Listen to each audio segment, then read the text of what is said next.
예전에 비해서 전쟁이 많아졌습니까? 적어졌습니까? 그래도 뭐 1차 대전, 2차 대전 같은 전쟁은 일어나지 않죠. 사실은 러시아 우크라이나 전쟁도 이렇게 커질 거라고 생각하지 못했습니다. 일주일이면 러시아가 이길 것이라고 생각했습니다. 특히 강대국들은 직접 전쟁하지 않습니다. 왜냐하면 그것이 세계 전쟁이 될 수 있기 때문이에요. 그리고 다 핵을 갖고 있기 때문에. 그래도 모름지기 가장 세상에서 지금 강한 나라는 미국이라고 합니다. 초강대국이라고 하죠. 미국은 세계에서 동시에 세계 모든 나라와 전쟁을 치를 수 있는 군사력을 가지고 있다고 합니다. 근데 미국의 가장 큰 위기는 뭘까요, 여러분? 많은 사람들이 미국은 외국의 적이, 외부의 적이 무서운 게 아니고 내부의 적이 가장 강하다라고 말합니다. 그게 무엇이냐면 미국이 사실 미국에 있는 정치가들이나 미국을 염려하는 미국의 지도자들이 가장 염려하는 거 뭐냐면 내전이에요, 내전. 그 내전의 씨앗이 전에 트럼프 대통령이 집권할 때 막 의회를 폭력으로 점령했던 거 기억나십니까? 그리고 미국은 다 총기가 있기 때문에 내전으로 갈 수 있어요. 미국이 내전이 일어난다면 왜 일어날까요? 갈등입니다, 갈등. 미국은 힘으로 모든 걸 해결해 왔습니다. 그러니까 총으로 해결해 왔고 지금도 세계 질서에서 총으로 잡아가고 있어요. 그러면 미국에 있어서 가장 큰 갈등이 뭐냐면 계층 간의 갈등이에요. 미국이 세계에서 가장 강한 나라가 되기 위해서 나라는 힘을 가졌으나 국민들은 다소 계층의 차이가 생겼어요. 부자는 더 부자가 되게 됐고 가난한 사람은 더 가난한 나라가 됐어요. 그래서 지금 감정이 막 크게 달아 있습니다. 누구 하나 걸리기만 해봐라. 한번 해봅시다. 오늘 이런 데서 공식적으로 해야 돼요. 밖에 나가서 하면 안 됩니다. 시작. 누구 하나 걸리기만 해봐라. 여러분 오늘 그런 데 없어. 오늘 누구 하나 걸리기만 해봐라. 이거는 절대 인터넷 댓글에 올리면 안 됩니다. 여러분 수사가 바로 들어갑니다. 요즘에는. 국정원에서 뜰지도 몰라요. 미국 사람들의 마음속에 많은 사람들이 누구 하나 걸리기만 해봐라 하면서 주머니에 무기를 만지작 만지작 하고 있나 봅니다. 그래서 미국의 가장 큰 위기는 외국에 있지 않고 내전이 생기면 미국도 어떻게 할 수가 없어요. 나라가 무너지고 정권이 무너질 것입니다. 그리고 그렇게 강대한 나라라고 생각하는 미국도 로마처럼 무너질 날도 있을 수 있겠습니다. 계층 간의 갈등이 가장 커요. 그게 바로 빈부의 격차거든요. 근데 이 빈부의 격차가 결국은 인종 갈등으로도 가고 가치관의 갈등으로도 가고 있어요. 미국의 많은 주요 교단들, 기독교 교단들이 지금 나뉘어지고 있어요. 장로교 교단이 지금 이혼 도장은 찍었고, 그리고 재산 분할 문제, 연금 문제입니다. 결국은 연금 문제, 목회자 연금 문제로 지금 그 분할 절차를 밟고 있어요. 뭐 때문인 줄 아세요? 동성애 문제입니다. 감리교가 최근에 교단이 분열돼가지고 일부 교단, 뭐 뉴욕이나 이렇게 좀 보수적인 지역에 있는 교단들이 탈퇴하고 서로 나뉘어 지금 갈등하고 있어요. 미국 교회는 지금 정치적으로 계층적으로도 굉장히 많은 갈등을 하고 있고 이것이 미국 안에 지금 일어나고 있는 총기 난사의 원인이 될 수 있습니다. 근데 문제는 우리나라에 그런 문제가 지금 일어나고 있다는 거예요. 한국에 왜 요즘에 묻지마 범죄, 묻지마 살인이 일어나고 있어요?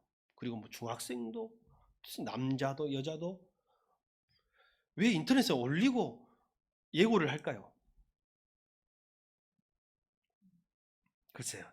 그 심리까지 제가 정확히는 모르겠습니다만 우리 사회가 그만큼 지금 분노가 막 지수가 차 있다는 거예요. 누구 한 명 걸리기만 해봐라. 이게 진짜 많은 사람들이 그렇게 가지고 있는데 특히 어떤 사람이 갖고 있냐면 자꾸 당하고 사는 사람들이 눌려 사는 사람들이 그런 마음을 갖고 있습니다. 그래서 우리나라도 이 계층 간의 갈등은 점점 심화될 것이라 여겨집니다. 우리나라는 그 뭐냐면 수도권에 사는 사람과 비수도권에 사는 사람 그리고 더 잘 사는 사람과 못 사는 사람 기성세대와 젊은 세대 저는 요즘에 20대 남성들이 굉장히 보수화되고 우경화되잖아요. 일비화되거든요. 그것도 이 계층 문제라고 생각해요. 기득권들이 특히 그들이 경험했던 세대는 사실은 민주당 정권이었거든요. 그들 때문에 많은 걸 잃었다고 생각해요. 그래서 그 문제로 많이 지금 기성세대와 젊은 세대는 많은 다른 생각을 하고 있습니다. 제가 이렇게 젊은이들, 특히 우리 아들하고도 이야기해봐도 많은 생각의 차이를 느껴요. 거기에다가 성갈등 특별히 심합니다. 예전에는요, 남자가 군대 갔다 와도요, 월급도 더 많았고, 사회적으로 성공도 많이 했고, 진급도 많이 했어요. 근데 요즘에는요, 군대는 가는데 갔다 오고 나니까 같이 경쟁했던 자기 여자 동창들은 더 많이 진급해 있고, 더 많이 벌고 있고, 손해보는 것 같은 거예요. 그러니까 갈등이, 성갈등이 굉장히 젊은 세대는 제 생각보다 훨씬 더 큰 것 같습니다. 그러니 요즘에 죽이면 꼭 남자는 여자를 죽인다고 여자는 남자를 죽인다고 하대요. 왜 그러냐면 서로 그 어렸을 때부터 쌓여온 그 분노가 굉장히 치닫고 있다는 거예요. 그래서 우리나라가 지금 현재 이런 갈등이 분노가 막 극에 달아가면서 사람들이 마음에 병이 들었어요. 그래서 이걸 사회학적 또 심리학적 용어로 사회적 병리 현상이라고 해요. 우리 사회가 병들었고 한 사람 한 사람 구성원들이 마음에 병 들어가지고 이게 표출되는데 범죄로 나오는 거예요. 묻지마 범죄. 이게 진짜 답이 없는 거예요. 해답이 없어. 답은 보이는데 답이 없어요. 답이 있는데 답이 없어. 최근에 학교가 심각합니다. 여러분 아시죠? 학생 인권하고 교사 인권하고 충돌하고 있어요. 이게 말이 됩니까? 우리나라가 그런 나라가 아니었잖아요. 근데 이게 다 쌓여 있어요. 쌓여 있다가 지금 현재 다 쌓여. 우리가 십수년 이상, 수백 년 이상 사실은 우리는 유교 사회로서 저도 옛날에 매 맞고 학교 다녔습니다. 엎드려 빠쳐. 선생님이 자 저기 주번 빗자루 하나 가지고 와. 그러면 빗자루 가지고 오면 선생님이 여기서 막 이렇게 짓이겨가지고 그 빗자루 그 앞에 쓰는 데는 다 잘라버리고 그 몽둥이로 때리고 그 다음에 그래도 말 안 듣는 아이들 있으면 어때요? 자 대걸레 가지고 와. 살 대걸레를 꼭 몇 번만 때리면 부러집니다. 이게 길어가지고 약해요. 진짜는 빗자루 몽둥이가 다 셌습니다. 이렇게 우리가 왔어도 그렇게 문제가 없었어요. 그때는 이렇게 갈등이 심하지 않았단 말이에요. 근데 지금은 전부 다 서로 피해자의 의식을 갖고 있어요. 그래가지고 막 갈등이 하는데 최근에 제가 이제 우리 박소정 집사님 남편이 이렇게 좀 전교조 일을 지금 전국적으로 하는데 이 문제 어쩌면 교사 인권 문제 가까이 있잖아요. 그래서 우연히 대화하다가 최근에 간담회가 있었답니다. 이 학부모 단체하고 학생 단체하고 이렇게 교사 단체하고 이렇게 있었는데 답이 나왔을까 안 나왔을까요? 서로 우리는 아직 부족하다. 학생 인권 단체는 아직도 학생 인권이 부족하다고 말하고 있고 교사 인권은 이제 그만 교사도 이제 그만 죽어야 되겠다라고 하면 답이 안 나온다는 거예요. 답이 나올 수가 없어요. 앞으로 우리 사회가 이제 선진국이 되면서 이 갈등 문제는 전쟁보다 더 심각합니다. 전쟁은 이기면 돼. 이기면 되잖아요. 어찌든 외부의 적은 이기면 돼. 그러나 우리끼리 갈등의 문제는요, 진짜 문제예요. 이거는 뭐냐면 이겨도 내가 지는 거거든. 우리끼리 서로 죽이는 거잖아요. 이게 어떻게 해결될까? 그래서 답이 없어요. 특별히 교사 문제, 교사 인권 문제와 학생 인권 문제를 어떤 걸 더 강화시켜줘야 됩니까? 지금 여러분 생각에. 자, 학생 인권이 그래도 아직 부족하니까 학생 인권 신경 써야 된다. 손. 요새는 교사가 불쌍하더라. 교사를 좀 손 들어줘야 돼. 손 내려주세요. 우리 교사가 많아서 그런가. 근데 저는 학부모 입장에서는 또 학생도 이해가 됩니다. 제가 가끔 일어나는 그 불합리한 학폭 그런 처리 문제에 대해서 뉴스도 듣고 가끔 아이들 학교에서 일어나고 만약에 나의 아이에게 저런 일이 일어난다면 나는 참을 수 없을 것이다라는 막 생각이 솔직히 부모로서 막 들어요. 그럼 나는 어떻게 할까? 그래서 가상의 시나리오를 저도 막 분노지수를 올리면서 써봅니다. 나는 어떻게 할까? 나는 절대 원칙적으로 타협하지 않겠다. 그리고 사과하기 전에 절대 용서하지 않겠다. 막 이런 막 나름대로 부모로서의 시나리오도 써본 적이 있거든요. 어떻게 할까? 이게 답이 없어요. 답이. 교사가 살면 학생이 죽게 됐고 학생이 살면 교사가 죽게 생겼습니다. 지금 어찌해야 될까요? 요즘에 어떤 말은 뭐 제로섬 게임이라고 하대요. 싸우면 싸울수록 피해자만 나오는 거예요. 승자가 없어. 그 우리 뭐 메비우스의 띠 있잖아요. 이 종이 띠를 이렇게 한번 꺾어가지고 이렇게 해놓으면 영원히 무한대로 도는 문제처럼 이것은 학생 인권 문제를 해결하려고 하면 교사 인권 문제가 생기고 교사 인권 문제를 해결하려면 학생 인권 문제가 생기는 거예요. 답이 있지만 답이 없어요.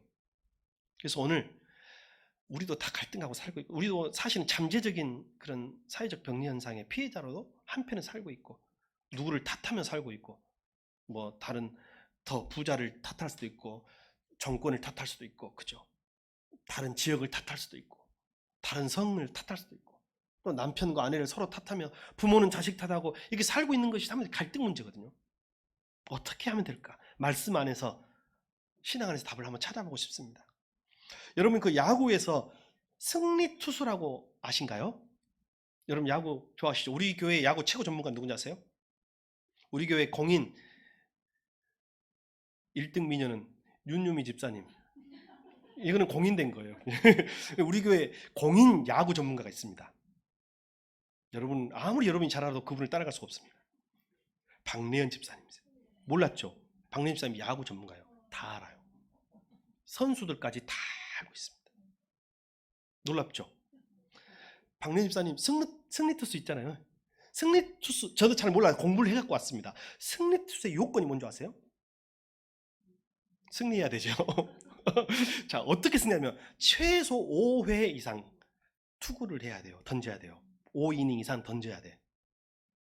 그럼 6회까지는 적어도 던져야 좀 안심하겠네요. 5이닝 이상 던져야 승리 투수 요건이 돼요. 근데 여러분 자기가 9회까지 다 던지는 완봉하는 투수는 여러분 1년에 한 번 나올까 말까 해요.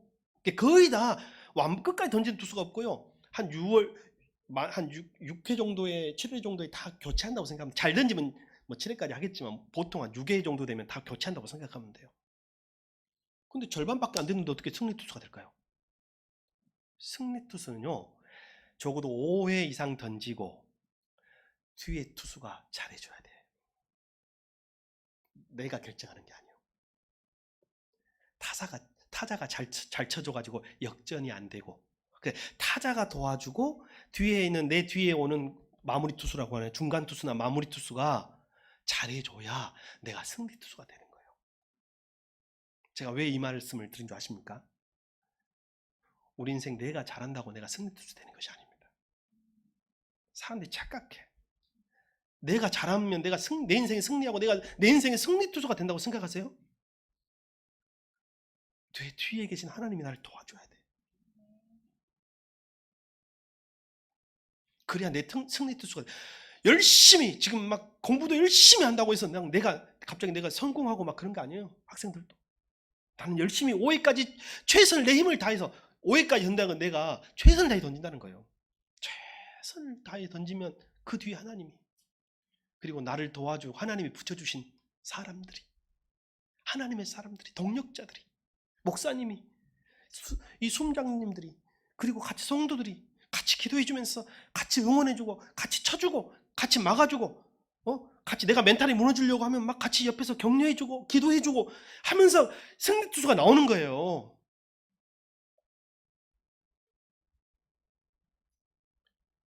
우리는 하나님이 도와주셔야 한다는 것을 잊지 맙시다. 하나님이 가장 싫어하는 사람이 누군지 아세요? 그래서 교만한 사람이에요.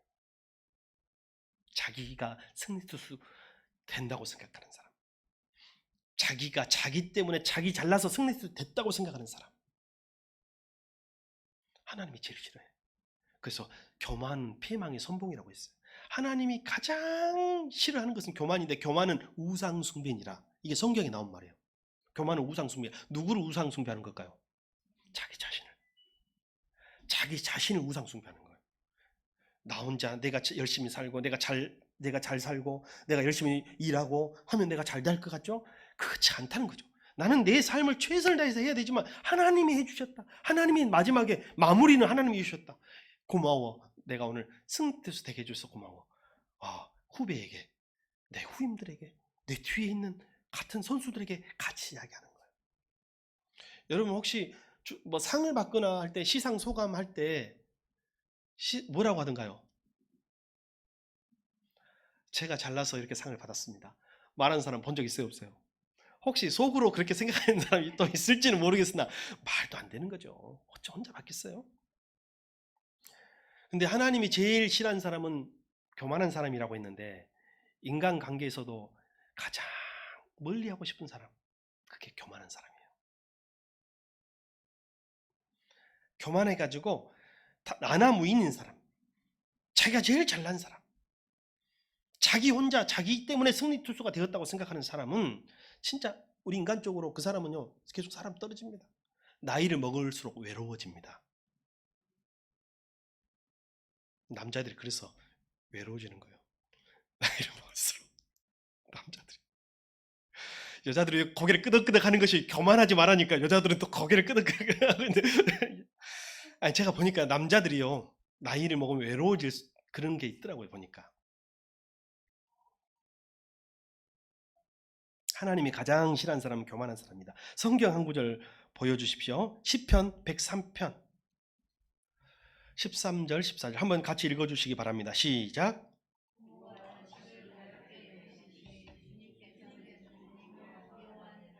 가엾게 여기신다.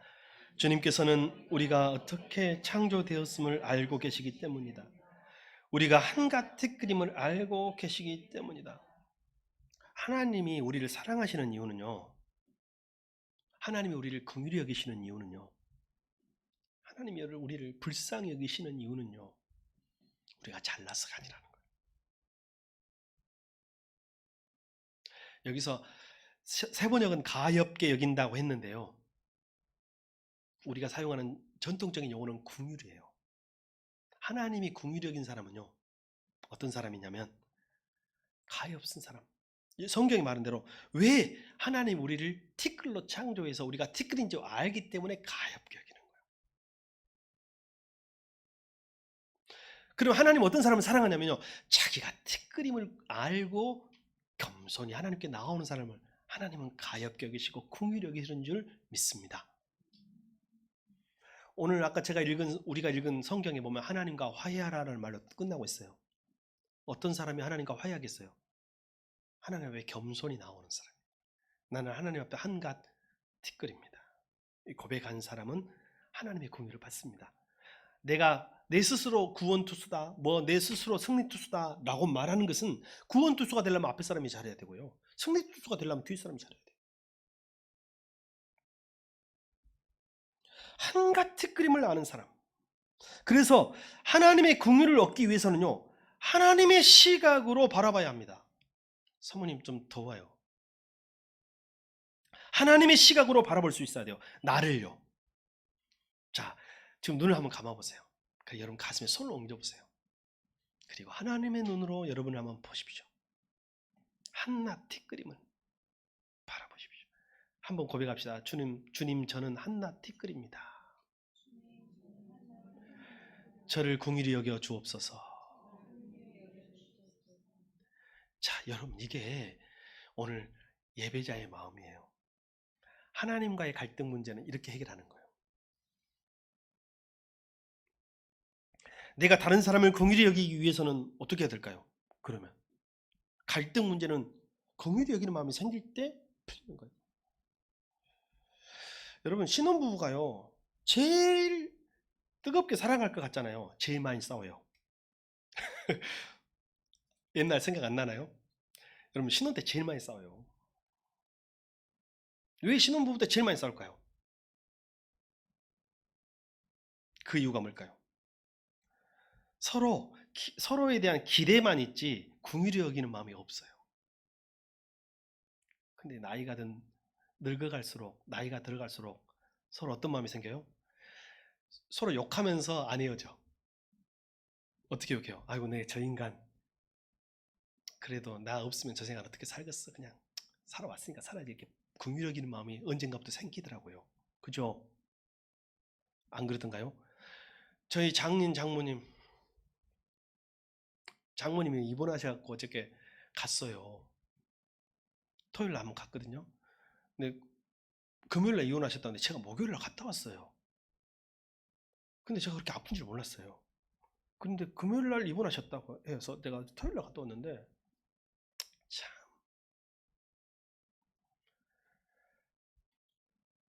병원에서 진작 입원해라고 했는데 안 하신 거예요.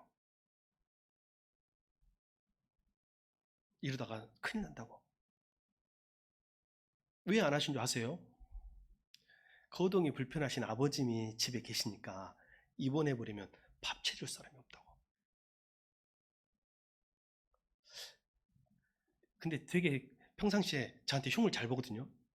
장인어른 흉을 잘 봐요. 그럼 제가 맞장구도 잘 쳐줍니다. 조씨들은 다 왜 그럴까요? 그러면서 우리만 성이 다르잖아요. 저하고 장모님만 성이 다르니까 조씨들이 다 왜 그런지 모르겠다고 하면 맞장구를 엄청 좋아해요.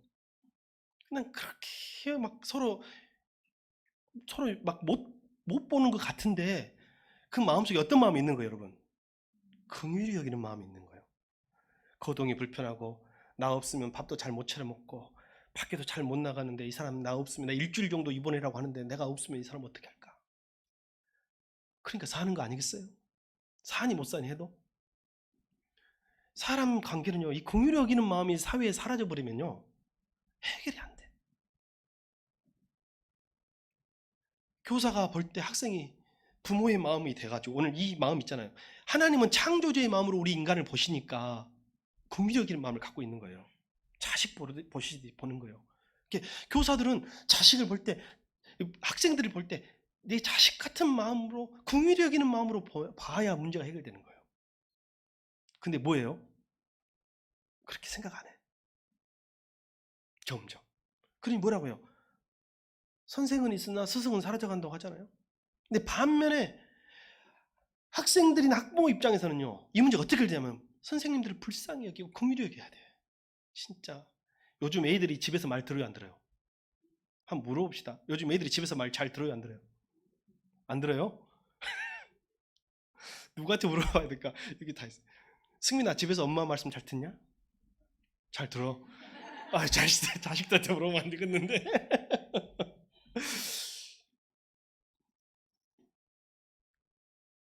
승민이만 예외로 합시다. 승민이만 예외로. 누구한테 물어볼까? 그래도 내가 제일 편한 게 조은미 사모님. 여러분, 내 자식도 내 말 안 들어요, 요즘에. 근데 내 말도 안 듣는 자식을 학교에 맡겨놓고 선생님 탓하고 있어요. 요즘 세상이 그래요. 내가 지금 못하니까 많은 부분을 학교에 위탁하고 맡겨놓고 학원에 맡겨놓고 선생님한테 어떤 마음이 생겨야 돼요? 나 대신 고생하고 계십니다. 이런 마음 갖고 있어야 돼요. 긍휼히 여기는 마음, 불쌍히 여기는 마음. 학원 선생님이든 학교 선생님이든 내 자식을 맡겼으면 유치원 선생님이든 어린이집 선생님이든 다 미안한 마음, 불쌍히 여기는 마음을 가져야 해요. 우리 사회에 이게 해결되지 않으면요, 앞으로 학생 인권 문제 집중하면요, 교사 인권 문제 생기고요. 그래서 따로따로 다루나, 인권이 따로가 어디 있어? 학생 인권하고 교사 인권이 따로 있어요? 그냥 인권의 문제로 해서 잘잘못을 그때그때 따져서 해결해야지, 학생 인권하고 교사 인권을 분리하는 순간요, 이 문제는 영원히 갈등 해결하지 않아요. 법으로만 해결을 할 수 있어요. 법은 또 다른 갈등을 낳아요. 우리 안에. 그래서 그냥 인권이라는 문제로, 긍휼과 사랑이라는 문제로 보편적으로 이것을 접근해야 해요. 근데 여러분, 안타깝게도 인간에게 긍휼은 없습니다. 긍휼로 이 문제를 해결해야 되는데 인간에게는 긍휼이 없어요. 긍휼은 하나님의 것이요. 우리는 한낱 티끌 같은 존재라서 내 안에 긍휼이 없어요. 우리는 항상 피해자의 마음으로, 서럽고 억울한 마음으로 사람을 보게 돼 있어요. 내 안에 긍휼이 없어. 그러면 여러분, 내가 남편을 긍휼히 여기는 마음이 없는데 어떻게 해야 될까요? 하나님이 주셔야 해요. 나를 불쌍히 여기시는 하나님을 알고, 나를 긍휼히 여기시는, 나를 향해서 눈물을 흘리시며 나를 불쌍히 여기시는 하나님을 느낌으로 그로부터 긍휼을 받아야 돼요. 하나님으로부터 긍휼을 받은 사람이 다른 사람을 긍휼히 여길 수 있어요. 여러분, 오늘 이 시간 하나님 여러분을 참으로 긍휼히 여기심을 믿으시기 바랍니다. 그리고 하나님이 여러분을 진짜 불쌍히 여기시고 긍휼히 생각하심을 믿으시기를 바랍니다. 그리고 그 하나님의 긍휼을 받아서 하나님의 눈으로, 하나님의 긍휼로 누구를 봐야 해요? 아내를 봐야 돼요. 제가 오랫동안 잘 사는 사람들은요, 요즘 애들이 그런 말을 하더라고요. 동거도 해봐야 된다고. 겪어보고 살아봐야 저 사람이 좋은지 나쁜지 알지. 결혼했는데 그때는 물으려면 물기가 힘드니까 미리 살아봐야 되는데 여러분 어때? 동의하세요? 안 동의하세요? 한편으로 동의하는 어른들도 있더라고요. 맞아, 그 말도 맞아라고 생각하더라고요. 근데 여러분 이게 모순이 있는 게 뭐냐면요. 중매 결혼보다 연애 결혼 이혼율이 높아요. 많이 사귀어보고 잘 알고 결혼하는 사람들이 이혼율이 높아. 원래 중매 결혼이 오히려 더 맞춰서 잘 살아요. 신기하죠? 왜 그럴까요? 그러면 아까 미리 살아봐야 한다는 것도 논리에 안 맞는 거예요. 통계적으로 안 맞아. 연애 감정이라는 자기 감정이거든요. 자기 감정에 충실한 거예요. 내가 좋은 감정에 충실한 거지 상대방을 배려하는 마음이 없는 거예요. 여러분, 하나님이 여러분에게 긍휼을 주시기를 원합니다. 그리고 그 긍휼로 남편을 바라보시기 바랍니다. 그 긍휼로 아내를 바라보시기 바랍니다. 그리고 이렇게 생각해야 돼. 나 때문에 고생이 많다. 나 때문에 고생이 많다. 좀 맞춰주는 사람 만났으면 더 좋았을 텐데. 그렇다고 이혼해란 말 아니에요. 그러면서 맞추면 살아가는 거예요. 자식을 맞춰요. 여러분 부모 자식 갈등이 왜 안 풀린 줄 아세요? 서로 긍휼히 여기는 마음이 사라졌기 때문에. 긍휼히 여기는 마음이 근데 아무리 내 자식이라도 하나님 주셔야 된다니까요. 여러분 자식을 바라볼 때 한 번씩 욱 올라올 때 있어요, 없어요? 내가 아직 엄마 내가 밥을 차려주나 봐다 이런 생각할 때 있어요. 내가 알아서 오늘은 알아서 먹어 이런 적 있어요, 없어요? 조용히 있다고 하시네. 있긴 있구만요. 내가 밥을 차려줘야 돼 너희들 밥을? 근데 또 밥 굶고 라면이나 끓여 먹고 있으면 어때요? 불쌍한 마음이 생기잖아요. 아이고 또 고작 큰 소리 치고 잘난 척 하더니 라면 끓여 먹고 있네. 이게 부모의 마음인데 이것도 하나님 주셔야 해요. 부모님을 생각할 때 긍휼히 여기는 마음이 자식들에게 있어야 해요. 근데 이거야 억지로 안 생겨. 왜냐하면 다 서로 평생 오랫동안 상처를 주고 왔잖아요. 그래서 감정을 키워왔잖아요. 근데 하나님이 주시면 될 줄 믿습니다. 인간관계 회복은 뭐냐면요. 겸손이에요. 그리고 서로 긍휼히 여기는 마음이 있어야 돼요. 여러분의 가정과 부부가 회복되기를 원하십니까? 서로를 긍휼히 여기시기를 구하시기 바랍니다. 나에게는 긍휼이 없어요. 상대방이 완벽해서 평화가 오는 게 아닙니다. 완벽한 남자를 만나고 완벽한 여자를 만나고 완벽한 사람들을 만난다고 평화가 오는 게 아니에요. 그런 건 없어요, 세상에. 완벽이란 게 없어요. 다 죄인이기 때문에. 하나 택거리기 때문에. 그것보다 더 빠른 평화는 상대를 불쌍히 여기는 것입니다. 긍휼히 여기는 것입니다. 성경은 이것을 긍휼이라고 말해요. 긍휼히 여기는 마음이라고 말하는 거예요. 내 남편에 대하여, 내 아내에 대하여, 내 자녀에 대하여, 내 이웃에 대하여, 이 사회에 대하여, 선생님에 대하여, 제자에 대하여, 학생에 대하여, 서로 성도에 대하여.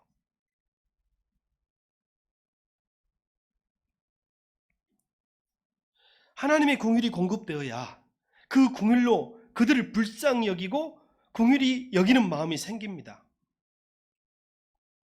자, 그러면 하나님의 해법을 다시 한번 봅시다. 고린도후서 5장 16절에서 17절 다시 한번 봅시다. 우리 오늘 읽었던 본문이거든요. 16절 17절 여러분 한번 읽어주세요. 시작.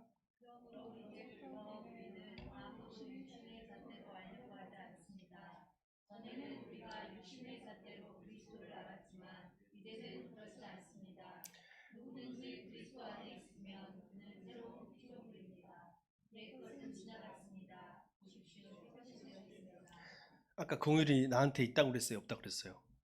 없어요. 하나님에게만 있어요. 사도 바울이 그랬다는 거예요. 내가 예전에는 육신의 잣대로 여러분을 알려고 했습니다. 내가 전에는 세상의 눈으로 여러분을 보았습니다. 그러나 이제는 그리스도의 마음으로 여러분을 봅니다.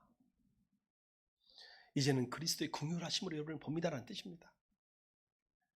그래서 그리스도 안에 있으면 새로운 피조물이 되는 거예요. 갑자기 여러분 갑자기 내가 같이 사는 그 사람이 새로운 사람으로 바뀌는 것은요, 그 사람이 바뀌는 게 아니라 누가 바뀌는 거예요? 내가 바뀌는 거예요. 내 마음이 바뀌는 거예요.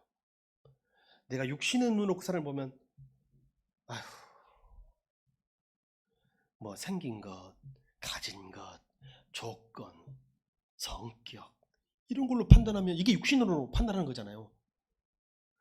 근데 사도 바울은 이제 더 이상 사람을 판단할 때 세상의 눈으로, 세상의 가치로, 잣대로 판단하지 않겠다는 거예요.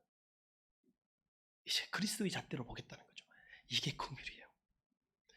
여러분 옆에 분들을 그리스도의 눈으로, 그리스도의 잣대로 한번 봐보시기 바랍니다. 자, 좀 짠하게 한번 보세요. 학생들 있으면 학생들 좀 짠하게 한번 보시고,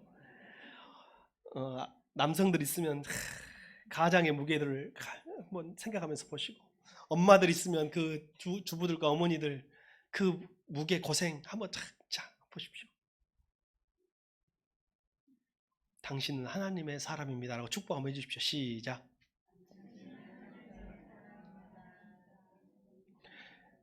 바울은 이전에는 그리스도조차 세상적 관점에서 이해했다고 말합니다. 나는 육신의 관점에서 예수님도 봤어요. 그랬잖아요, 사실은.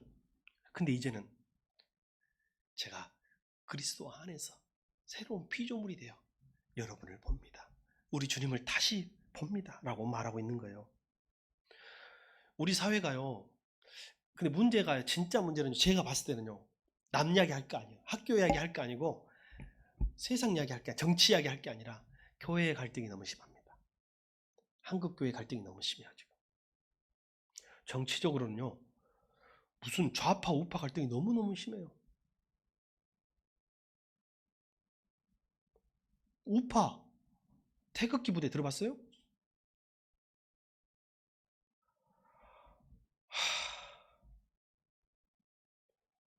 미안한데 역사 이야기를 이렇게 하면 또 갈등이 올라가는데 그래도 알고 화해를 해야죠. 그게 우리나라가요, 지금 태극기 부대 했던 보수 우파 기독교가 옛날 서북청년단 있잖아요. 미국에서 내려와가지고 죽창 들고 좌파를 척결했던 서북청년하고 연결고리가 있습니다. 그러니까 이게 우리가 갈등이 그때부터 계속 나온 거예요. 우리는 남북의 일제시대 때부터 친일이냐 아니냐 갈등, 그 다음에 남북의 이념 좌냐 우냐의 갈등, 북이냐 남이냐의 갈등이 우리는 이게 해결이 안 돼요. 근데 이걸 해결하려면 오직 성경적인 방법으로, 하나님의 방법으로 해결을 해야 되는데 교회가 하나가 안 되고 있어요. 지금 교회가요 좌우로 나뉘어 있어.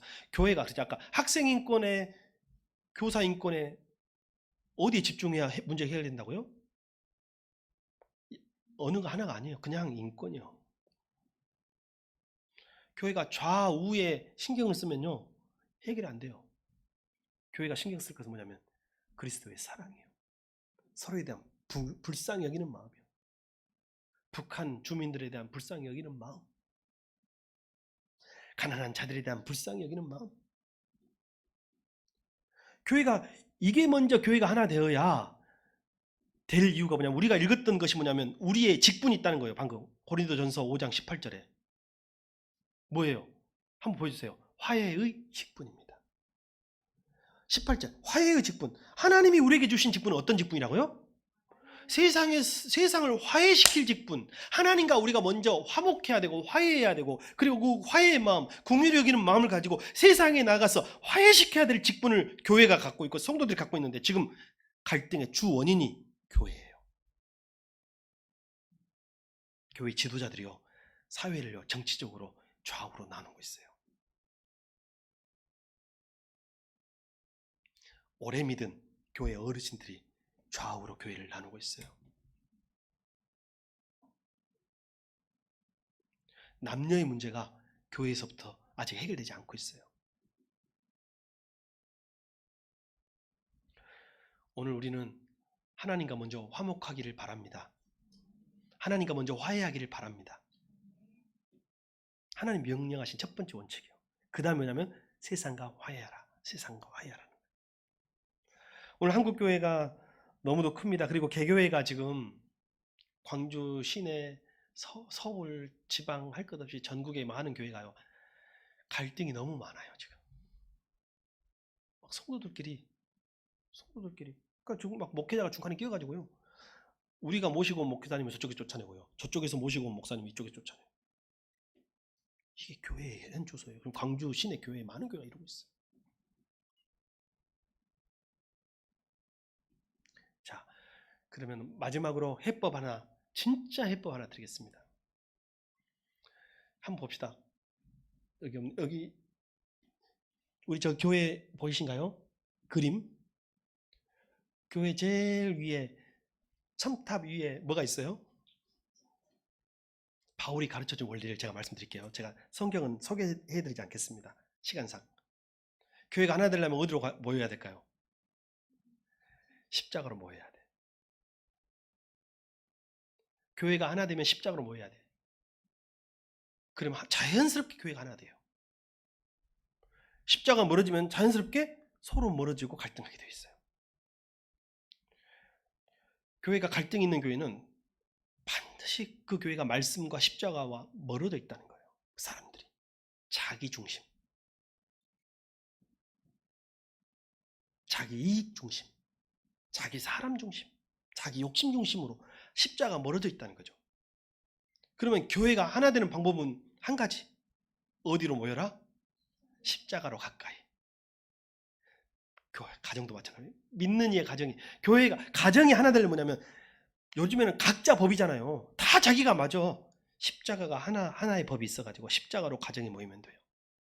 서로 싸우다가도 말씀이 그렇다고 하고 하나님 뜻이 그렇다고 하면 그걸로 하나 되면 돼. 그러면 끝나는 거예요. 우리 새순교회가 더 십자가로 가까이 갑시다. 그것이 하나님과 화해하는 것입니다. 그것이 이웃과 우리 교회가 하나 되는 것입니다. 그리고 우리가 나아가서 우리 성도들의 가정이 하나 되는 것입니다. 우리가 나아가서 세상에서 세상을 화목시키고 하나 되게 하는 것입니다. 오늘 하나님과 화해한 우리가 우리의 직분을 성경은 그래서 뭐라고 했냐면 화해의 직분이라고 했고요. 우리의 신분을 뭐라고 했냐면요. 그리스도의 사절, 그리스도의 대사라고 말하고 있습니다. 마지막 축복하고 마칩시다. 당신은 그리스도의 대사이십니다. 대사와 있잖아요. 외국에 나가는 대사. 자, 축복 시작. 당신은 그리스도의 대사입니다. 당신은 그리스도의 대사입니다. 우리 성도들 중에 저한테 전화할 때 노조위원장님처럼 전화하신 분이 계십니다. 노조위원장. 어떤 분은요, 목사님 뭐 어떻게 이렇게 운합니다. 목사님, 이제 목사님. 저한테도 노조위원장님처럼 전화하지 마시고, 예, 그렇게 서로 궁일이 여깁시다. 서로를 궁일이 여깁시다. 네, 기도하겠습니다.